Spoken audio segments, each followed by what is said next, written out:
నమస్తే. ఈరోజు మన స్టూడియోలో ప్రముఖ వేదిక యాస్ట్రాలజర్ గోనుగొంట్ల సురేష్ బాబు గారు ఉన్నారు. గురుగారితో మాట్లాడదాం. గురుగారు నమస్కారం. నమస్కారం అండి మణికంఠ గారు.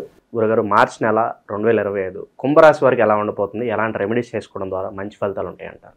సో కుంభరాశి వాళ్ళు చాలా వరకు సంతోషించాల్సిన టైం వచ్చేసింది. అంటే ఏళ్ళనాటి శనికి పోలా, కాకపోతే శని నెత్తి మీద నుంచి బయటకు వెళ్ళిపోతున్నారు. పాపం అప్పటిదాకా వాళ్ళు సెకండ్ ఫేజ్లో ఉండి చాలా అనుభవించారు. చాలా వరకు రిలీఫ్ అని చెప్పుకోవచ్చు. 80% రిలీఫ్ ఉంటుంది. సో మనకేం చెప్తారంటే ఫస్ట్ ఫేజ్లో శని భుజం మీద కూర్చుంటాడంటండి, భారం ఉంటుంది. సో అక్కడ నుంచి సెకండ్ ఫేజ్లో నెత్తినెక్కి కూర్చుంటారంటండి. తర్వాత అది ఇంకా భారం తల మీద కూర్చుంటే. తర్వాత ఇప్పుడు ఏమవుతుందంటే తల నుంచి దిగి కింద ఉంటారు. చాలా రిలీఫ్ వచ్చేస్తుంది, కానీ పోరు, అదే రూమ్లో ఉంటారు. కొంచెం మనం ఎప్పుడన్నా ఎక్స్ట్రా లాగా చేస్తూ ఉంటే మళ్ళీ వచ్చి కొడతారు. ఇంపాక్ట్ అనేది తగ్గుతుంది, కొంచెం చాలా తగ్గుతుంది. ఏప్రిల్ నుంచి బాగుంటుంది. తల మీద భారం అంతా పోతుంది. కొత్త కొత్త ఆపర్చునిటీస్ అవన్నీ వస్తాయి. మే తర్వాత వీళ్ళకి ధన ప్రవాహం కూడా వస్తుందండి. ధన ప్రవాహం మళ్ళీ ఏమంటే డీప్ క్రైసిస్ నుంచి నిదానంగా స్టెప్ బై స్టెప్ బయటకు వచ్చేస్తూ ఉంటారు. సో వాళ్ళకి ఈ శుభ శకునాలు ఈ మార్చి మంత్లోనే స్టార్ట్ అయిపోతాయి వాళ్ళకి ఆల్రెడీ. మనం డీటెయిల్స్ చూద్దాం. కుంభరాశి వాళ్ళకి కనుక చూసుకుంటే ధనిష్ట 3-4 పాదాలు, శతభిషం 1-2-3-4 పాదాలు, పూర్వభాద్ర 1-2-3 పాదాలు అంతా మనకి కుంభరాశిలో ఉంటారు. సో పేరు బలం కనుక మనం చూసుకుంటే గు, గే, గో, సా, సి, సు, సే, సో, దా, ఈ అక్షరాలు మూరార్ల ఇదే సౌండ్తో ఉన్న అక్షరాలంతా మనకి కుంభరాశి. మనం కనుక చూసుకుంటే గ్రహస్థితి వీళ్ళకి రెండో ఇంట్లో 4 గ్రహాలు ఉంటున్నాయండి. ఆల్రెడీ అక్కడ వాళ్ళకి రాహు ఉన్నారు, వాళ్ళతో పాటు ఇప్పుడు బుధుడు ఉన్నారు, శుక్రుడు ఉన్నాడు. తర్వాత ఈ 3-4 గ్రహాలు కూడా రెండో ఇంట్లో సెకండ్ హౌస్లో ఉన్నారు. కుజుడు కూడా వీళ్ళకి అందులో మిథున రాశిలో ఉన్నారండి. ఈ యొక్క గ్రహస్థితిని కనుక మనం చూసుకుంటే వీళ్ళకి కుజుడు 5వ ఇంట్లో, సూర్యుడు 2వ ఇంట్లో, తర్వాత శుక్రుడు కూడా 2వ ఇంట్లో ఉన్నారండి. ఈ యొక్క గ్రహస్థితిని కనుక చూస్తే మనం సూక్ష్మ గోచారం, లఘు గోచారం అని ఒక సింపుల్గా మంతంత ఎలా ఉంటుందో 3 ముక్కల్లో తెలుసుకోవచ్చు. ఇందులో ఏంటంటే స్థాన నాశనం, ఓకే, ధనం, తర్వాత శ్రియం, విత్త సిద్ధి. సో ఒక రకంగా చూసుకుంటే అన్ని పాజిటివ్ వర్డ్సే ఉన్నాయన్నమాట. అంటే 14 తర్వాత, అంటే 14 ముందు కొంచెం జాబ్లో ఒత్తిడి అదంతా ఉండేసి కొంచెం కొన్ని సందర్భాల్లో కొంచెం బాగా క్రిటికల్గా ఉన్న వాళ్ళకి అంటే దశాభుక్త బాగా జాబ్ కూడా కోల్పోయే అవకాశం ఎక్కువగా ఉంటుంది. జాబ్ని చాలా కేర్ఫుల్గా వీళ్ళు హ్యాండిల్ చేసుకోవాలి. రెండో విషయం ఏంటంటే సూర్యుడు 2వ ఇంట్లో వెళ్ళటం తోటి వీళ్ళకి ధనం స్టార్ట్ అవుతుందండి. తర్వాత కుజుడు కూడాను, బుధుడు కూడా వీళ్ళకి 2వ ఇంట్లో ఉండటం వల్ల ధనం తీసుకొచ్చేస్తున్నాడు. శుక్రుడు కూడా ధనం తీసుకొచ్చేస్తున్నాడు. అంటే వీళ్ళకి multi sources of income start అవుతుంది. నేను ఇందాక చెప్పాను కదండి, వీళ్ళకి ఒక శుభ శకునాలు ఈ మంత్లోనే స్టార్ట్ అయిపోతుంది. వీళ్ళు స్టార్ట్ అయిపోతుందండి. సో మనకి డీటెయిల్డ్ కనుక మనం చూసుకుంటే వీళ్ళకి సూర్యుడు ఉన్న స్థితిని బట్టి మనం చూసుకుంటే వీళ్ళకి చాలా జాగ్రత్తగా ఉండాలండి. ఎవరితో జాగ్రత్త, మనం ఇంటరాక్ట్ అయ్యే వాళ్ళతో జాగ్రత్తగా ఉండాలి. డబ్బు వేరే వాళ్ళకి ఇచ్చే విషయాల్లో జాగ్రత్తగా ఉండాలి. అంటే టోటల్గా ఎలా ఉందంటేనండి, మనకి మహర్షులు సంస్కృతంలో ఏం చెప్తారంటే హీనత్వం దుష్ట సంసర్గో మనస్తాప, ఓకే, శిరోభెదా నిష్ఫలం కృషి వాణిజ్య వెత్తరాశిగతో రఘో అని చెప్తారన్నమాట.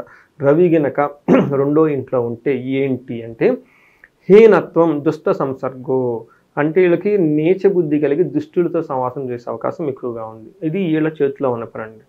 రెండోది మనస్తాపానికి గురైపోతారండి, తలనొప్పి వస్తుందంట. అందుకని జాగ్రత్తగా ఉండాలి. తలనొప్పి ఎందుకు వచ్చిందంటేనండి ఇట్లాంటి పనులు చేస్తేనే వచ్చేస్తుంది నైట్ కొంచెం, అందుకని కొంచెం జాగ్రత్తగా ఉండాలి. అందుకని శుభశకనాలు ఉన్నాయి, మీరు తీసుకోవడానికి రెడీగా ఉండాలి కదా. అవును, అందుకని మన చేతిలో ఉంటుందండి. అందుకని తర్వాత కృషి నిష్ఫలం, అంటే ఏదైనా కనుక మంచి ప్లాన్ కనుక ఏదైనా చేస్తే సరైన రిజల్ట్ రాకుండా ఇబ్బంది పడే అవకాశం ఎక్కువగా ఉంది. మోస్ట్ కేర్ఫుల్గా ఉండాల్సింది ఏమంటేనండి వీళ్ళకి ఇతరుల చేత మోసపడే అవకాశం ఎక్కువగా ఉంది. మాయ మాటలకు లొంగకూడదు. అందుకని మనం సత్సంగ్ అంటారండి. మనం ఎప్పుడు మంచి వాళ్ళతో అసోసియేట్ అయితే మంచిగా జరుగుతుందండి. మనకి సాధు సాంగణ, సత్సంగ్, మనం చేయాల్సిన ఒక ముఖ్యమైన 4 ముఖ్యమైన పనులు అండి. ఇవి మన లైఫ్ని మారుస్తూ ఉంటాయి అంటండి. మన యొక్క ప్రభావాన్ని పోతుందంట. అందుకని మనం మంచి వాళ్ళ దగ్గర ఉంటే మన చుట్టూ ఎన్ని నెగటివ్ ఎనర్జీస్ ఉన్నా వాళ్ళ యొక్క మంచితనంతో పోతాయి అంటండి. అందుకని పెద్దవాళ్ళని కలవటం, గురువులను కలవటం, వాళ్ళు చెప్పినట్టు ఓకే ఆధ్యాత్మిక చింతన కలిగే వాళ్ళని కలవటం, ఆశ్రమాలకు వెళ్ళటం, మెడిటేషన్ చేయటం, ధ్యానం చేయటం, ఇలాంటి వాళ్ళ యొక్క సాధు సాంగడం అంటే వాళ్ళతో కలిసి ఉండటం అంటే మనకి చాలా అదృష్టం అండి. అందుకని మనకి కుంభరాశి వాళ్ళు ఈ టైంలో ఓకే ఓవరాల్గా మనకి సూర్యుడికి ఆ ఒక్క విషయం తప్ప మిగతా విషయంలో ఏం డిస్టర్బెన్స్ చేయడండి. కొంచెం జాగ్రత్తగా ఉండాలి. కాబట్టి మంచి వాళ్ళతో ఇది కరెక్ట్గా ఉంటే బాగుంటుందండి. తర్వాత కుజుడు వీళ్ళకి 5th హౌస్లో ఉండి 8th హౌస్ 12th హౌస్ని చూడటం వల్ల ఏమవుతుందంటేనండి వీళ్ళకి శారీరకంగా కొంచెము ఇబ్బంది కలిగా టైర్డ్నెస్ ఉండే అవకాశం ఎక్కువగా, అంటే టయానికి భోజనం చేయాలంటే కాలాతిక్రమణ భోజనం అంటారు. అంతేకాకుండా దురితం కర్మ లాభచ్చ, ఏదైనా గనక పని గనక చేసేస్తుంటే అందులో కొంచెం రిజల్ట్ ఎక్కువగా రాదండి. అంతేకాకుండా వీళ్ళకి 8th హౌస్లో దృష్టి ఉండడం దెబ్బలు గాయాలయ్యే అవకాశం ఎక్కువగా ఉంటుంది. పేపర్ కట్ అంటే వాళ్ళ రక్తాన్ని వాళ్ళు కళ్ళు చూసుకుంటారండి. అంటే ఇంట్లో చిన్న సిజర్తో ఏదో సంథింగ్ పిన్నిస్ గుచ్చుకునే దగ్గర నుంచి వాళ్ళకున్న దశాభుక్తి బాగాలేకపోతే యాక్సిడెంట్లు అవి కూడా అవకాశం ఎక్కువగా ఉంటుంది. జాగ్రత్తగా ఉండాలి. ఈ రాశి వాళ్ళు ఇంకొక ముఖ్యమైన ఇంపార్టెంట్ అంటే ఇంపల్సివ్ బయ్యింగ్, అనవసరంగా డబ్బు ఖర్చు పెట్టే అవకాశం ఎక్కువగా ఉంది. ఆల్రెడీ వీళ్ళకి ఏలినాటి నడుస్తుంది, చాలా బాధపడి ఉంటారు. ఈ టైంలో ధనాన్ని చాలా కేర్ఫుల్గా వాడుకోవాలి. వీళ్ళకి ఓవర్ ఎక్స్పెండిచర్ అంటే 10 రూపాయలు ఖర్చు పెట్టాల్సిన చోట వీళ్ళు 15 రూపాయలు 20 రూపాయలు కూడా ఖర్చు పెట్టేసి ఇంటికి వెళ్ళి బాధపడతారు, అయ్యో ఖర్చు పెట్టానే అని చెప్పేసి.